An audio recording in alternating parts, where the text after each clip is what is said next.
Library. And I want to especially thank my colleagues, Carla Greeley and Clarence White, for their work on this program today. I also want to thank Women Against Military Madness for their help and indeed their invitation that we host this event. For those of you who don't know about the Eastside Freedom Library, we are in the midst of our 7th year of being in operation.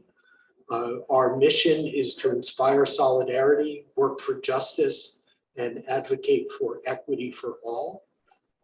We are in the midst of a predominantly immigrant working class neighborhood on the east side of St. Paul, Minnesota. And our primary goal is to work with our neighbors to create bridges for them to share their stories with each other, learn about each other's experiences and ideas, and as we say, hopefully inspire solidarity. When we were offered the opportunity to host our special guests today, John and Gabriel Shipton, who have traveled a great distance to be in the United States and to be with us, we thought it would be productive to have a conversation that included people who are working in independent media here in the Twin Cities. And so we have assembled Petros Haile, and let me read a brief bio of Petros's. He is an Eritrean born and raised in Ethiopia. He's been a community organizer and activist here in Minnesota since 1986. And he's the founder and publisher of African Global Roots, a Pan-African networking and entertainment group. Here is their journal. And we also have with us Cirien Saadeh. Dr. Saadeh is an Arab-American journalist and educator who works at the intersections of journalism, social movements, education, and sustainability. She currently serves as executive director for The Uptake, a community news organization based here, and she's an associate faculty member at Prescott College in Prescott, Arizona, where she teaches in their social justice and community organizing program. Cirien also produces and hosts a local radio podcast, The Radical News Hour, currently airing on WFNU in Frogtown. We have my good friend, Sheila Regan. Sheila is a freelance journalist based here in the Twin Cities. She's covered a wide variety of topics for local publications, including some great writing about theater and the arts.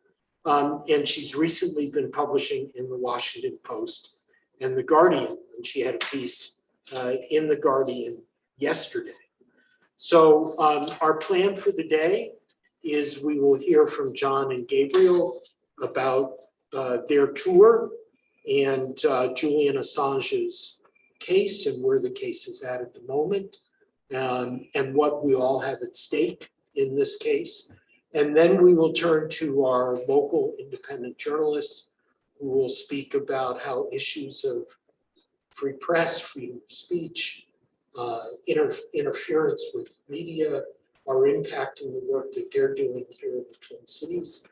And then we will invite you to type in questions into the chat function on Zoom, or if you're watching on Facebook, type into the comment function on Facebook, and we will try to give your questions an airing and a response. So let me turn things over to John and Gabriel. They get to go first because they've come the greatest distance. Thank you very much, Peter. It's a pleasure to be here today. Normally Gabriel goes first, but I guess I can go into today. So always in these talks, it's what to do and what to say looms a lot, and particularly as what you say relates to what can be done and what has evolved. And the results So to bring us into the continuing present results of what has been said in the past and what has been done in the past, and to say something fresh and new. In particular, the revelations of Wikileaks, they're all held in a library. They're all allegedly provided by Chelsea Manning, covering 5 great important areas. One is the Afghan war files. The other is the Iraq war logs. Then is the diplomatic cables. Then is the Guantanamo Bay files. And finally, Vault 7, which revealed to us the techniques or the engineering that allows CIA and other alphabet agencies, we call them, to confuse, deceive, and overlook all that we do on the internet. The purpose of which, of course, is to model a society allowing the CIA and the State Department in Washington to cause us to think one way when we would be of greater benefit thinking another way. In other words, they divert our energies, the care for our community, the love for our families, and the becoming of ourselves to their own ends and not ours. Cynicism involved is bottomless. Often you will think that a revelation, or if you want to use the term, the revelations of a whistleblower or a leak, often you may say to yourself, oh my God, here we go again. My government has done another heinous crime or a war crime, committed this or committed that. It's just that these constant revelations of governmental misbehaviour are onerous and oppressive. And because they're global in their effect, they don't allow me to think clearly about what to do and what can be done and how to discuss it with my neighbours. It's like saying, for example, climate change. It's such a universal concern and anxiety-making statement, anthropometric climate change, that it causes us to reduce our power of action and turn over to government or authority the power to act on our behalf, because we feel uncertain, socially uncertain in ourselves. That can be the result. Take a different approach. For example, the Iraq war files. They revealed to us that 15,000 civilians had been killed. Now, this is burdensome and horrifying. However, the information allows us to go about repairing those circumstances. Another leak in the diplomatic cables. In 2006, some soldiers, now I make this point very clearly, when you send soldiers over to another country which is defending itself through IEDs and secretive attacks and snipers, the soldiers become ceaselessly anxious. And the consequence of that, they become unruly and don't follow the rules of engagement, or the rules of engagement are changed to suit the anxiety of the soldiers. That's one. The other point is that to pacify, and that's what the soldiers are there for, to pacify a community, the rules of engagement are encouraged to be utterly ruthless. Now, that's not the soldiers' fault. That's the responsibility of the general staff. So it's not the soldiers' fault. However, the soldiers become unruly. In 2006, they went into a family home just outside Baghdad and murdered all the occupants, the mum and dad, extended family, the children, the grandfather, grandmother, uncles and aunts. Contemplating this crime, they called in an airstrike and obliterated from the earth all trace of those human beings. When this was revealed in the cables, in the diplomatic cables, a cable went from the ambassador in Baghdad to the State Department. The Iraqi government was able to read it. Having read it, the Iraqi government was able to gather up its courage and refuse to sign and agree to the Status of Forces Agreement, which means a Status of Forces Agreement allows for the occupying soldiers not to be charged under the ordinary laws that govern all other Iraqis. They refused to sign it. As a consequence, the war stopped and the troops were withdrawn. So leaks and whistleblowers can stop wars. Not only that, they can prevent wars. For if we knew a little more, if David Kelly, who was one of the weapons inspectors specialising in chemical weapons, revealed to the public on the BBC at the beginning of the march to war organised by Tony Blair. He was later found dead under a tree and considered to be murdered. If that revelation had been published, it would have the fruit that to prevent a war.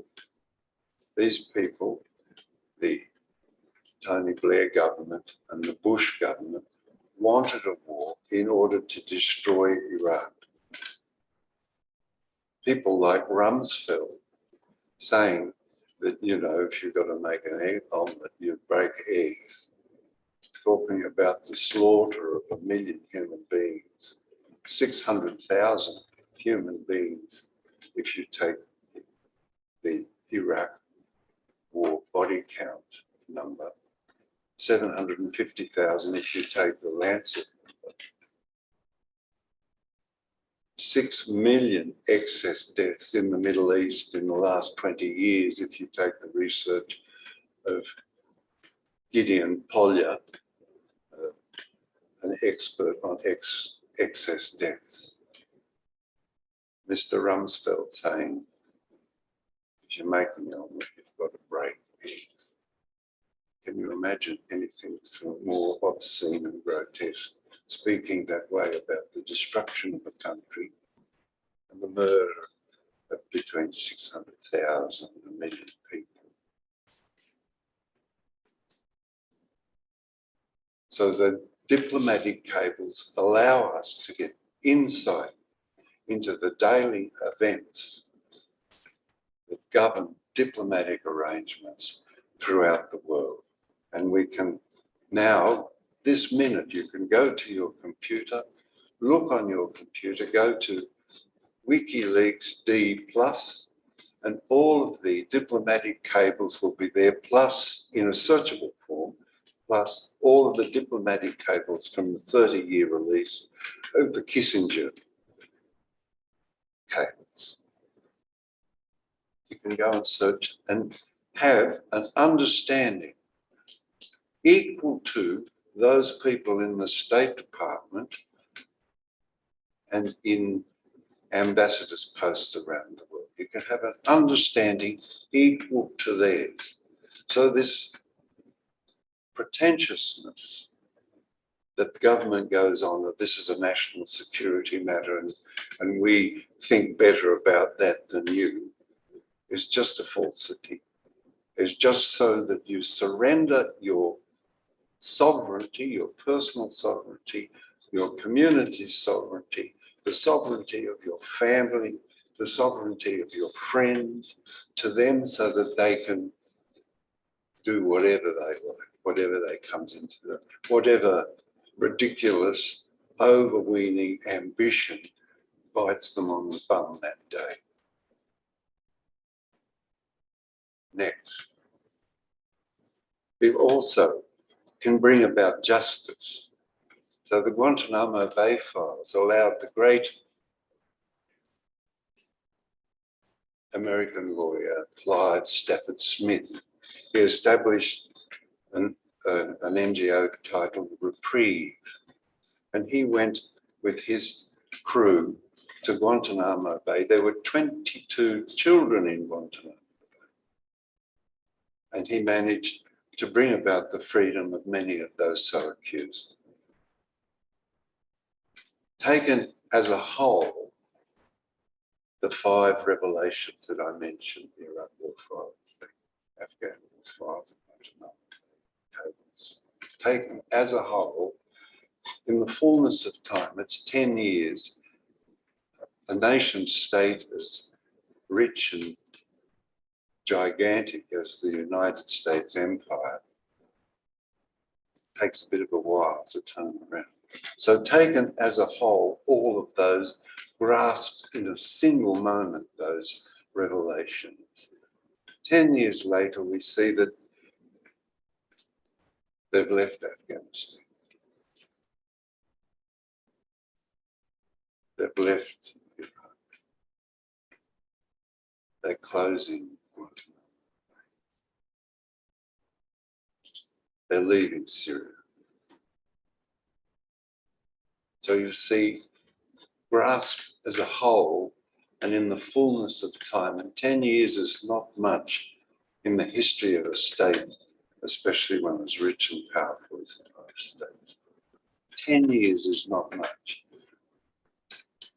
Those revelations seeping into the culture of the people of the United States have brought about a fundamental change. Of course, the United States, I'll say Washington, because the people of the United States treat me really well. Washington, so that seeping into the culture of the people of the United States, realizing, percolating up into Washington, it percolates up. They're not rainmakers, these people. History exists in us. Percolating up to them, they remove the troops from Iraq, from Afghanistan, discontinue the destruction of those societies, close Guantanamo Bay. So that is the result. That is the wonder of the internet, housing all of those files in D+, Wikileaks, for us to see at any time and educate ourselves to the level of the State Department diplomats, all of them having a PhD. Why?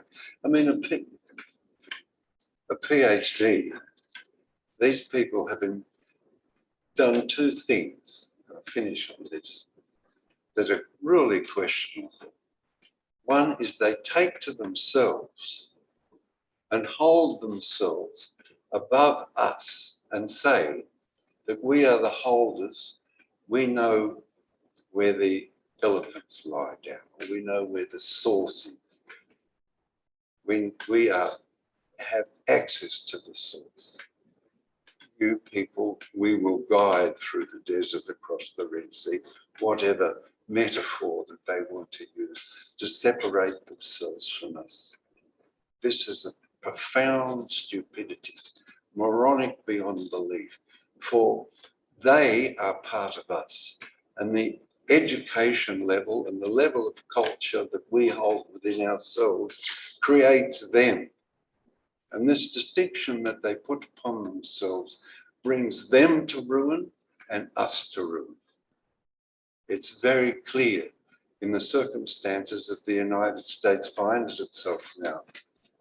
and its empire as it struggles against what it imagined enemies like China and Russia, and the worldwide distaste and distrust that it's emerged. That's the result of these falsified distinctions between them and us, for they are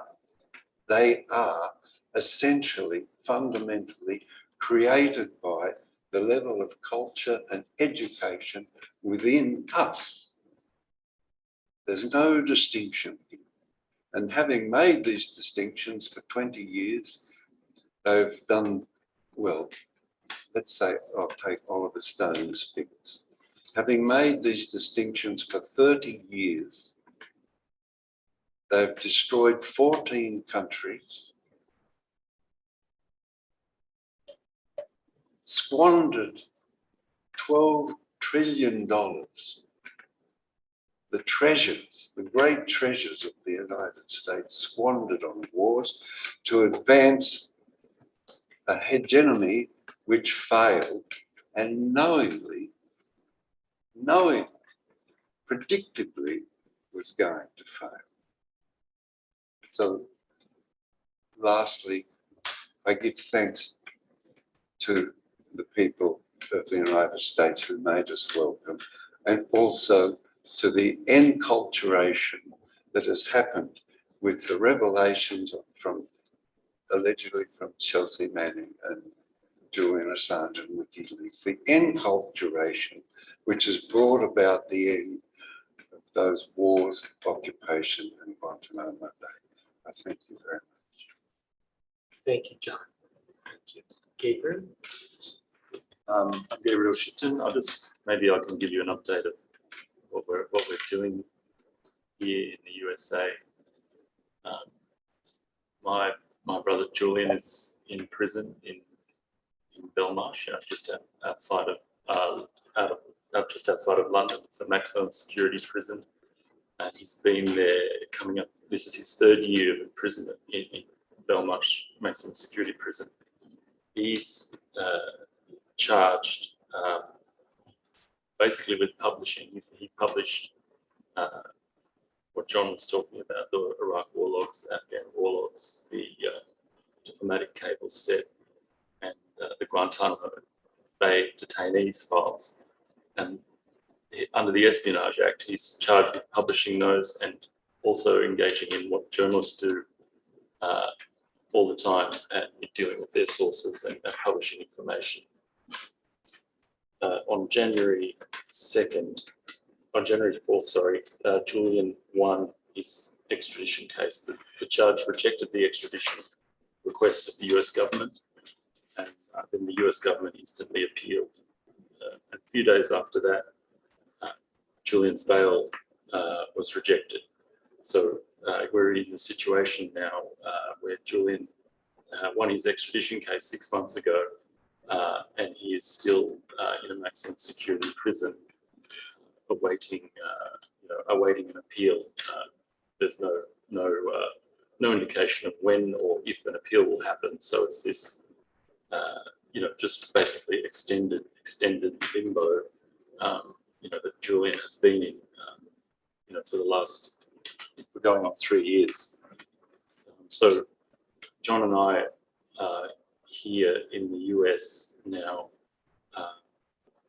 campaigning for Julian, the charges against Julian to be discontinued or dropped.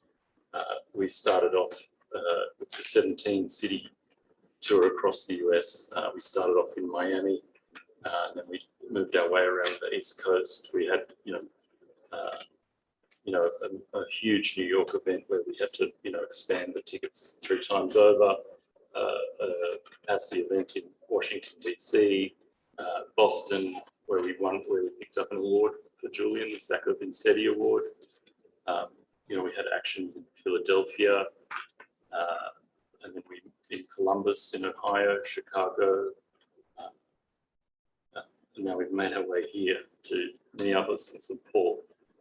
What we've seen across the US as we've traveled and done these events. It's just an outpouring of support for Julian from just ordinary people who have come out to lend their support and let them know that they care about their rights, about not just Julian's predicament, but about their democratic rights, their First Amendment rights, and their freedom of speech rights.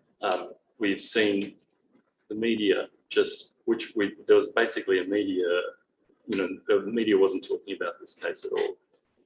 And over the past month, we've seen over 20 articles now.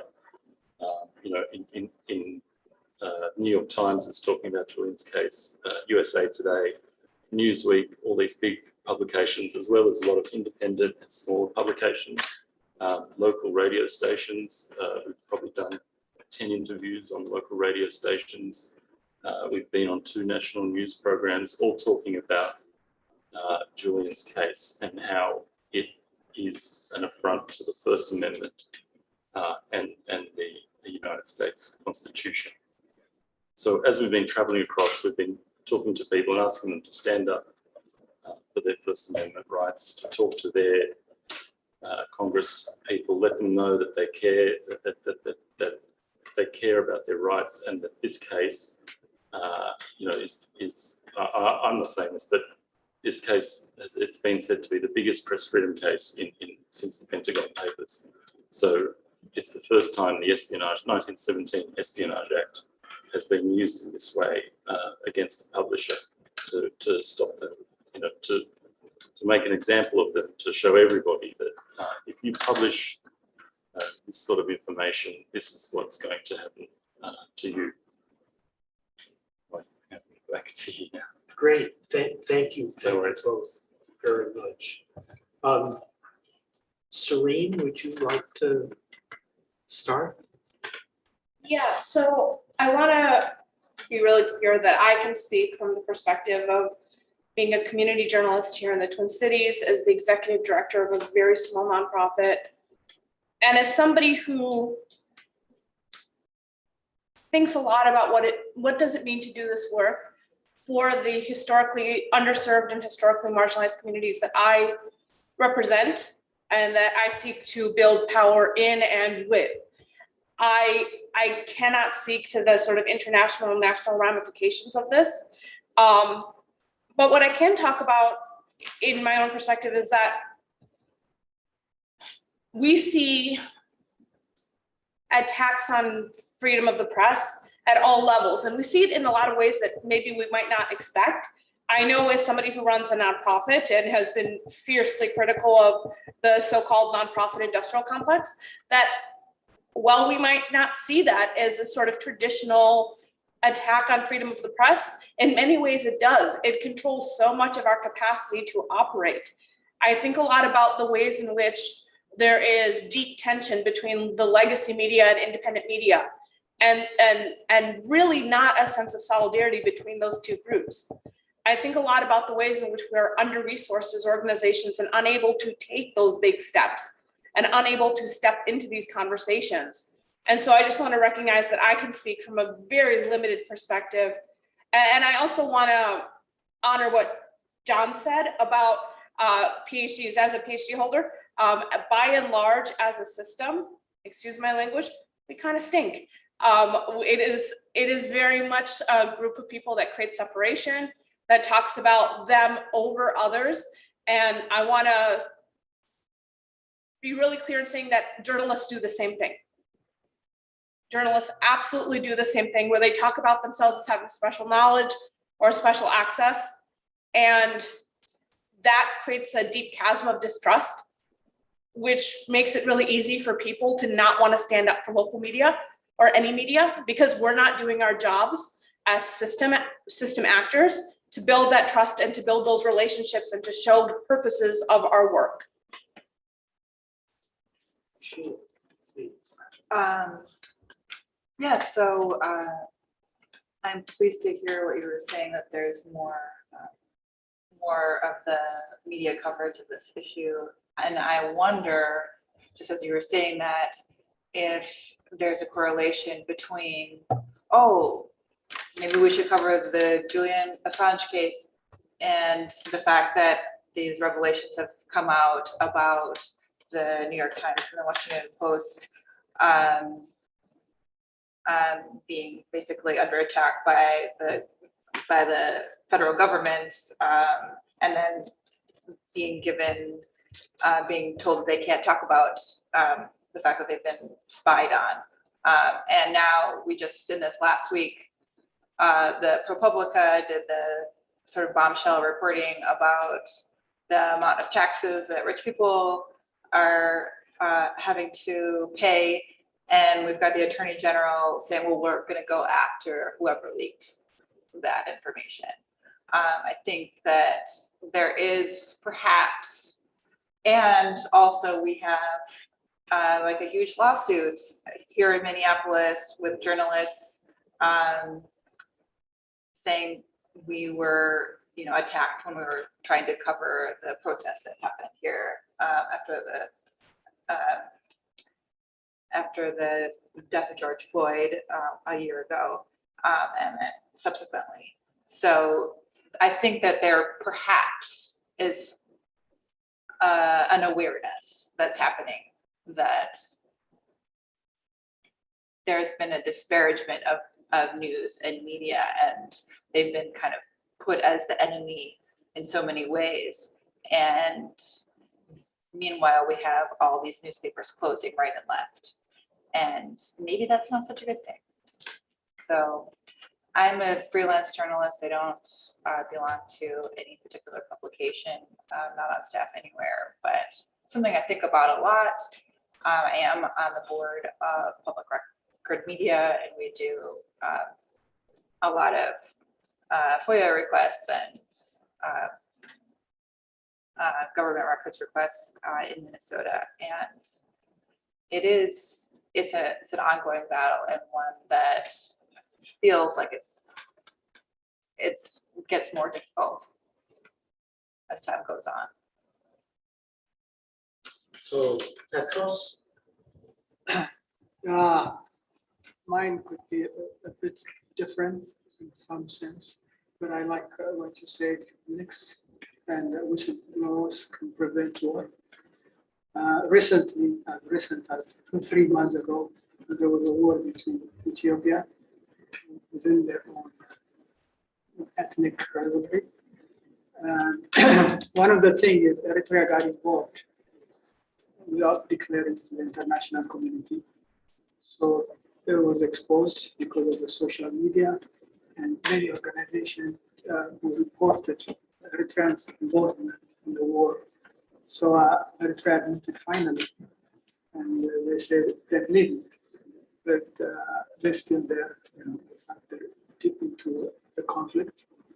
So my organization, we have a TV station here under Temple TV. We call it Eritrean Affair.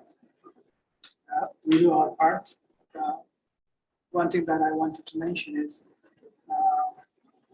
some of the things that we're talking about within an authoritarian regime in our country is totally totalitarian. No fundamental rights. So the only thing is outside of Eritrea, anything we do is outside of Eritrea. So there's over 40 or 50 media outlets, thanks for the social media. And we're doing our part locally here in Minnesota. This program that we expose every activity. One of the ugliest parts that the government did is during the 9/11, September 11, within that week, he imprisoned 15 journalists in Eritrea, and they're still in jail for the last 20 years, and nobody knows what they are. Some of them are thought to be dead, but no relatives visit them. Also, political dissidents, the so-called Group 15, they call them G15. Again, they were in jail within that week, that September 11, 9/11 week, and nobody knows where they are. Most of them are presumed to be dead. So this is how it is. The only crime that the journalists did was they interviewed those dissident groups which you live in America. So it's pretty much, that's an African way, so to speak, where there's no democracy, there's no human rights. Although human rights, Amnesty International, Al Jazeera, BBC report to it from time to time, but nothing happens so far. So I want to invite the people who are watching, if you have questions or comments, please type them in, whether you're on Zoom or Facebook. I also want to mention that there will be an event this evening at 7 if you are watching from within the general area. There will be an in-person event at 7 o'clock tonight at the Highland Park Pavilion. I want to sort of throw a question to all of you. I so appreciated, John, particularly your comments, and you said that the way that the media has itself been attacked and delegitimized, that it makes many people who look to the media for information, as you said, we feel uncertain in our souls. That it's not just a question of access to information, but also how it undermines the confidence that our neighbors, that we ourselves might feel to take action, to make change. And so I wanted to ask any or all of you about your relationships with the people who are listening to your radio show, reading your articles, or watching your television programs. How are you feeling about how they are feeling about their access to knowledge and their opportunities to take action to change their lives for the better? Cirien, please. I think a lot about the rise in conspiracy theory culture. I think that independent journalism needs to have a code, and so often we see people stepping into YouTube and podcast spaces and bringing those conspiracy theories to light and not really giving them context or sharing this sort of fake news. And that is got so much more power because the codes that journalists, whether independent or legacy, live by have been delegitimized, whether externally by government actors or even internally. I think a lot about the ways in which the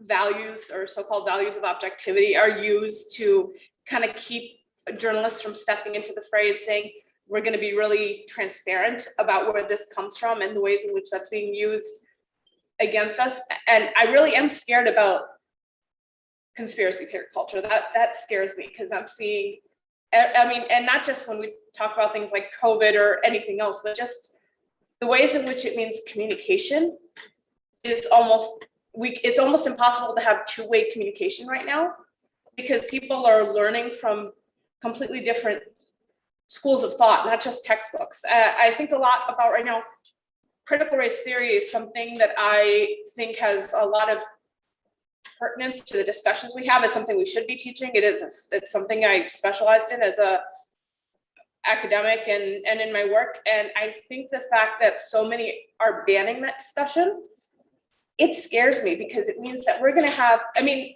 in Minnesota, for example, if we've got Minneapolis and St. Paul, some of the inner ring suburbs, making sure to center a critical race theory discussion, and we've got parts of rural Minnesota banning that discussion, then we're going to have an electorate that is not even in the same pedagogy, let alone, or speaking the same language. I mean, that's scary. And again, I think it comes from attacks on the media, attacks on schools and academia. It comes from all these, and that's scary. It honestly scares the heck out of me. Anyone else on what you see the impact and what you're hearing from people who are listening, reading? John, please. Well, Gabriel and I sort of, are in this, not quite the center, but very close to the center of a hurricane thought where you constantly come across people who are dissatisfied in one way or another with the actions of government, and why shouldn't that be? And the stream of ideas is, well, has multipolarity and great variety. These will settle out because the media has undergone affiliation. Legacy media has undergone affiliation to government. That's clear. There's never a war they don't like. Whereas social media, it has a beauty, a great beauty. So you take Facebook, this is a phenomenon of Facebook, I'm speaking of, or other, not the management. The management class are just affiliated with certain aspects of government. Leave them out. The beauty of Facebook is that we put pictures of our kids up. We talk about what we're going to do. We get groups together. We discuss ideas, and the flow of information can be pretty constant, and hints at erudition, which you can follow up to the level of your curiosity and time. It has a great beauty.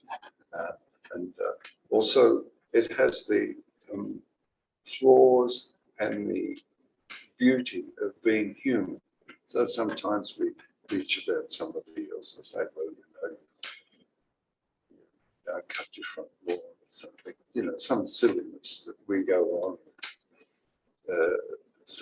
We bitch about each other, and that's fine because it, the tensions, the communal tensions need communal space to flow out and amalgamate if necessary. If amalgamation is necessary, but they need a space to flow out. So it's very beautiful, those things. And there are many of them now. I think there are 9 social media outlets. So that's one.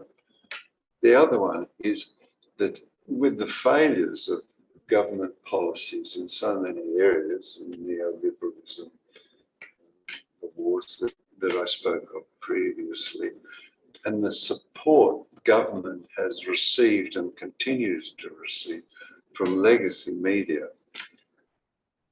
that and our understanding, the distinction of our understanding. So, for example, we lived in the Haitian quarter down in Miami, and people bring home women bring home the shopping in the supermarket trolley. You hear it rattling down the street. There's dead cars everywhere. On Saturday and Friday night, they get very enthusiastic and fire pistols or shotguns into the air, like that. But then you go uptown to Miami and you see riches unparalleled, but compressed. But riches, you just put, extraordinary wealth beyond comprehension. Streets lined with gold. So we know those 2 items, characters, are in tremendous tension with each other, and one only comes at the expense of the other. We know that. However, when we look at the newspapers or watch TV, they carry on about some dispute or other, but nowhere do we see, oh, this is a situation where there's 40 million people on food stamps, the tensions that's creating in the society, the adoption of what you might call unfounded conspiracy theories as to why it's happening, the adoption of those. And on the other hand, wealth has this almost bulletproof perimeter that we find hard to analyze unless you're really psychopathologically curious. So really hard to analyze, and that tremendous tension between those 2 things provokes us to cause a miasma of disbelief. But that's what happened. But I have no criticism of the phenomenon of people manifested in social media. It's quite wonderful for human beings to exchange ideas, photographs of the kids, picture of a puppy dog, their plants and so on. It's great. Sheila, I hate to put you on the spot, but I'm going to. That before we started the conversation, you told me that you had covered a Trump rally or a Trumper rally in Wisconsin yesterday. It was a week ago. A week Yeah. ago. And the complexities that raised for you. Yeah, so the thing is that relates to what you were saying. So this, in terms of conspiracy theory, particularly the particular conspiracy, or like to be less political about it, the people that believe that the 2020 election was stolen. And because of what happened on January 6th, many of those people that were saying about the voting machines, etc., got deplatformed, including Donald Trump, including Mike Lindell, many voices got banned from Twitter and Facebook and YouTube and Google, and they just got deplatformed across the board. So what we have right now is these alternative platforms that are popping up that are like Rumble and like these other sort of sites, like apps that people are going to for their news. It's completely separate source of information, source of networking, source of everything. And so, you know, it was, you know, and when I was talking to people at this rally, interestingly, people wanted to talk to me. Some people wouldn't, but they had no problem telling me about what they truly believed, which was that China hacked the voting machines and produced the election results, and various other, you know, beliefs, and you know, and meanwhile, the, you know, people that were up on stage were talking about how horrible journalists are, and you know, and it was a little bit scary actually, like doing these interviews, and like there was just like such a negative, you know, rhetoric about news media, and I did have one person like scream at me and tell me to get away from her, and I had to go hide in the media tent for a while. So anyway, it's just I think that it has escalated. The distrust of the media has escalated so much, especially with the deplatforming of certain voices, that the schism is growing even wider than it was before, and it's even harder for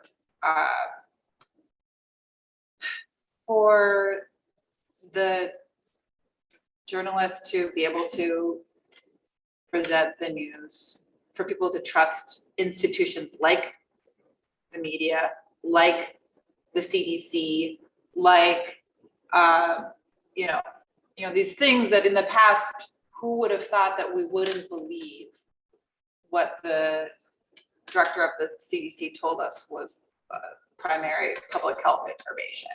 But now we are in a situation where people do not believe that top health person. So how do we fix it? I do not know. Well, that's a good lead into the first question that's come in from folks out there watching. And that is there a shifting sense that legacy media and citizens journalism are becoming more respectful of each other, given some of the realities of social media, and particularly things like the awarding of an honorary Pulitzer to Darnella Fraser? Does that, I think it's worth it. Why did that happen? What does that indicate? Cirien, I can see on your face, please, say something. First of all, let me say that I really hate the word citizen journalism. Uh-huh. And this is somebody who used to run an organization that really prided itself on its citizen journalism. I think it's a very exclusionary term, and it leaves a lot of undocumented people and people without citizenship out of the conversation. So I want to replace that word with independent and community journalism, because I just think that's a much more inclusive conversation to be had. I don't think it's a growing respect or understanding. And I also think that Darnella Fraser, as a separate note, should be held up. And I think awarding a Pulitzer to somebody who was witnessing somebody be murdered, yes, it was life-changing. And I also think it's a distraction from the failures of media to report on things like the murder of George Floyd or the death of Daunte Wright or anything else. And I think it shifts the responsibility to say, oh, look, she did the job, they did the job. We can count on citizen journalism or community journalism to stand up without actually looking internally at the mistakes that we make in the field. I think that I'm seeing maybe less of a growing understanding or respect and more of a growing admission that we're all here to stay. And I think we're seeing more and more resources going into community and independent media. And I'm seeing that be very frustrating to legacy media who want to know why we get the grants or why the sponsorship happens or any of those things. I think there's that sort of, how can we adopt what they're doing? So we're seeing a lot of legacy media, for example, become 501c3 nonprofits, which is a structure that's very traditional to independent community media. And I think that there is this sense that we in some ways have to learn from each other's playbook if we're going to be able to operate. But I think there are some community journalists and community journalism organizations that are kind of lauded as we like what they're doing. But I think by and large, it's more of, I guess we're just going to have to deal with each other. For a long time, I was the youngest person in the Capitol press room here in the Minnesota State Legislature, back when I was an intern, back when I was 20 years old. And I could never get a question in because I was always the young kid at the back of the room. And now it's a lot easier for me to get a space at that table because it's just sort of like, she's not going to leave us alone, or they're just going to be here. So we got to deal with it.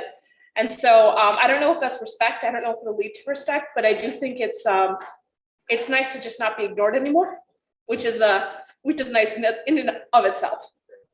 Thank you. Anyone else? Please. I think since WikiLeaks has been around since 2006, and what WikiLeaks sort of model, like the sort of underlying idea was to have source documents available to everybody, not just legacy media or corporate media, but also independent media, independent journalists, and even real people, and give them the opportunity to make decisions based on informing themselves, educating themselves, to make better lives for themselves.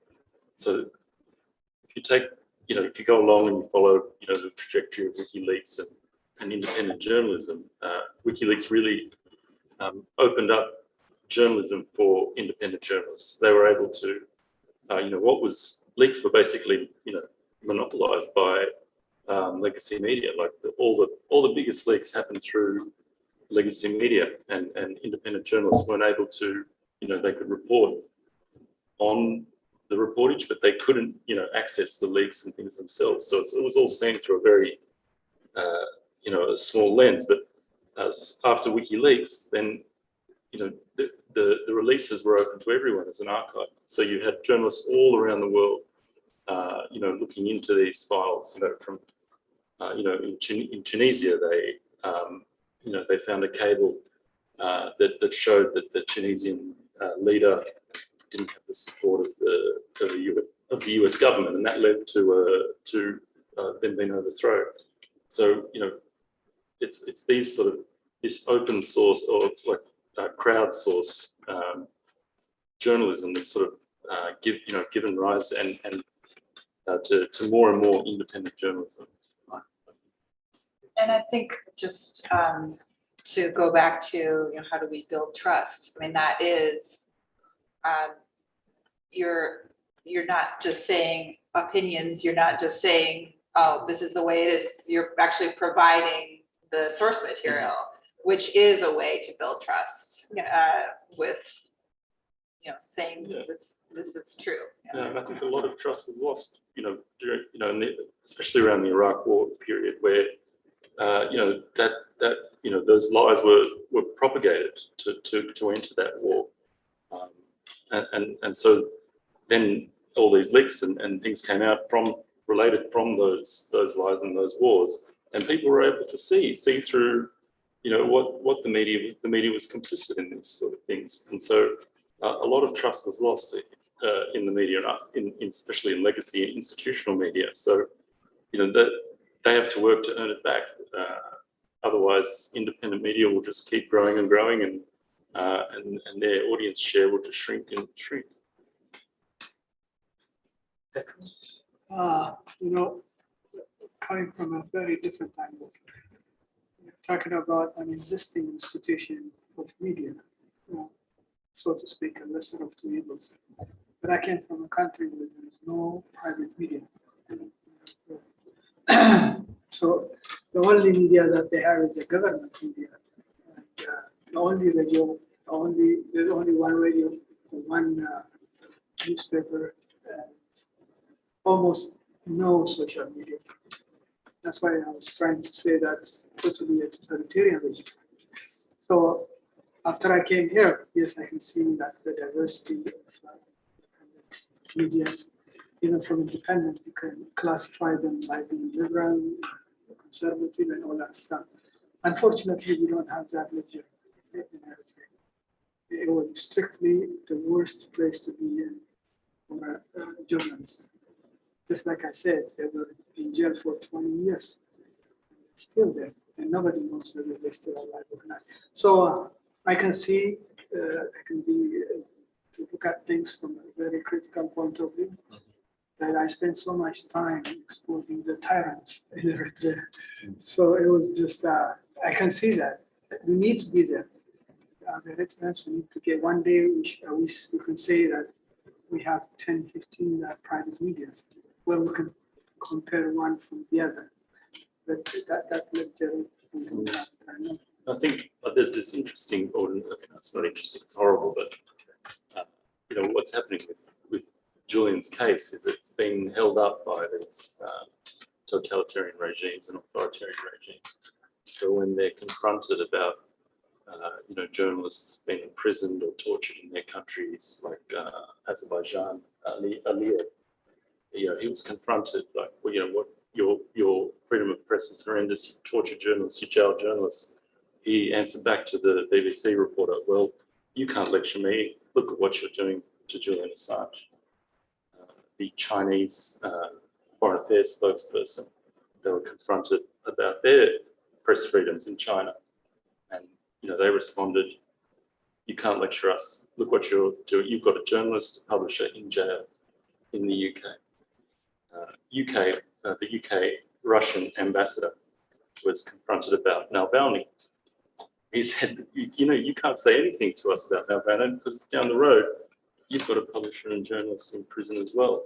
So I think Julian's predicament and his fight is something that, you know, if something is done about it, if these prosecution is discontinued, it sends a message all around the world to these places where, you know, that places that don't have the rights that we have. You know, you know, the United States government can then, you know, take the moral high ground when pressuring these places to have, you know, more open press, more human rights, more press freedom. Because at the moment, you know, they just have this Assange problem. So I want to tell one story, and actually about a project that was researched here and has just reached culmination. And that is 2 high school seniors were doing a National History Day project. And they had learned about and someone I knew nothing about, an African-American woman named Ethel Payne, who was the first Black woman in the White House press corps. And she had come from the Chicago Defender. Maybe in some ways the Chicago Defender is the equivalent of what we're calling community journalism and independent journalism at that time. In 1954 to go to Washington, D.C. And she immediately got into an ongoing argument with President Eisenhower about why was Eisenhower advocating for the development of an interstate highway system without including a regulation that there could not be Jim Crow transportation in the federal highway system. And so, you know, like Cirien saying about being in the room and how people see, here is the first Black woman to be accepted into the White House press corps, and she immediately starts a fight. And she takes an issue that would affect people all over the United States, including here at the time of the building of Interstate 94 and the destruction of the Rondo neighborhood in St. Paul. And here are these two 17-year-old white high school kids creating a 10-minute documentary video about Ethel Payne. And they won first prize in the state of Minnesota. Their video has now been shown at the National Museum of African American History and Culture. And they've taken sixth prize nationally. I need to know what prizes 1 through 5 were about, because I can't imagine how it could get any better than that. But, you know, the idea of journalists as fighters, as journalists as taking risk, journalists as standing up for what they think is right, there's a good long history of that around the world, not just in the United States. And I'm thrilled that these kids found the resources here at the Eastside Freedom Library to tell that story. So please, Cirien. Will you share the link with that to us? Oh, sure. I've posted it on our Facebook page. Really on. But sure, no, I'll send you the link. Mhm. It's the best 10 minutes you'll spend. Sure. Yeah. So I want to maybe close with this question that's come in from one of our viewers to John and Gabriel. And it's a good time for us here and people watching to think about this. What's the most important thing that you think that we can do here in Minnesota to further Julian's cause? And what can we be doing to open more doors for more journalists? So what we've been talking to people about doing all over the country is just, you know, getting in touch with their Congress people and telling them, you know, that they care about this case, that you know, that they care about their First Amendment rights, their democratic rights, they care about their press freedoms, and that they want, you know, they want their Congress people to do something about it. I think that's what we sort of, you know, we find that, you know, if people can work locally and achieve something locally, then you know, you get much better momentum, things like that. One example was in Australia. There was an electorate or a district, and they got a local petition together. And in Australia, we've got a support Assange parliamentary group. So there's 26 MPs actually, parliamentarians who are in a group that support, you know, the dropping of the charges against Julian. And this petition was to petition a local member to join that group. And, you know, so the petition was put together locally, put in local businesses. They got people together. You know, I think it was like 500 or 600 signatures, and they gave that to the MP, and then that MP then joined the Support Assange group. So they now have that petition. They now have that grouping of all the numbers and people on that thing. So now they can organise locally and you for other issues or even further pushing for Assange to be free. So that was one sort of example that it's interesting on, it doesn't take much to move things, with your neighbours and friends. I think that's the. Was it the local constituents of the representative? Yes, so it was a local constituents. So it's people from that electorate or districts, I think you call them here, congressional districts. Yeah. The other with journalism, the journalist will rise up to the challenge as we do, and use facilities like Patreon or Substack. That will create space and enthusiasm and movement for journalists, so they get a little bit of money, carry another investigation, publish that. There are many. Substack I know because I read it each day for Greenwald, and Patreon I read for a couple of other writers. Medium I also read. So there's 3 avenues for encouragement and creation, deeper, more, well, that's insulting, a deeper and vigorous journalist class. Thank you. So we'll wrap up. I want to encourage everyone to follow up, to listen to Radical News Hour on KFNU. WFNU, Frogtown Radio, and also The Uptake, to look for Sheila's byline, whether it's in The Guardian or something much closer to home, to read African Global and follow Petros's work in the diasporic East African community. And if you're available this evening, come and listen to more of John and Gabriel and talk as they talk about Julian's case. And follow us at the Eastside Freedom Library.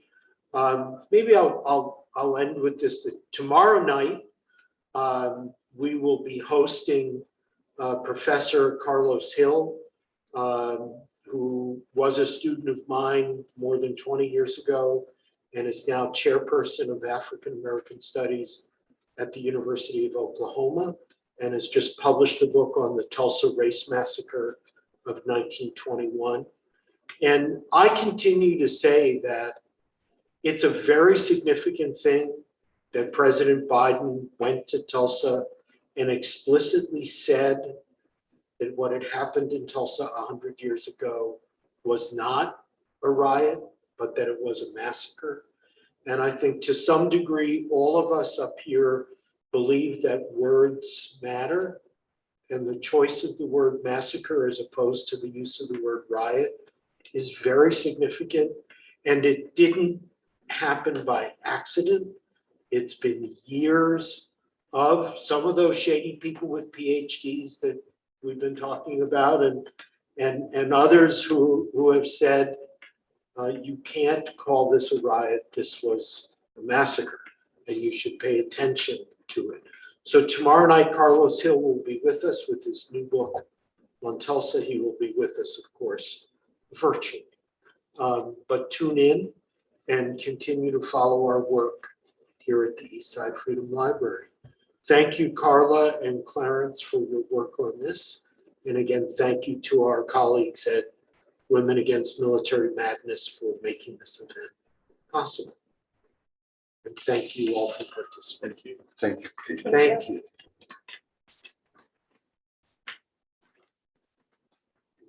Tough in the Eritrea. Outside. Everything has to be outside. Carly, did you as member work as far as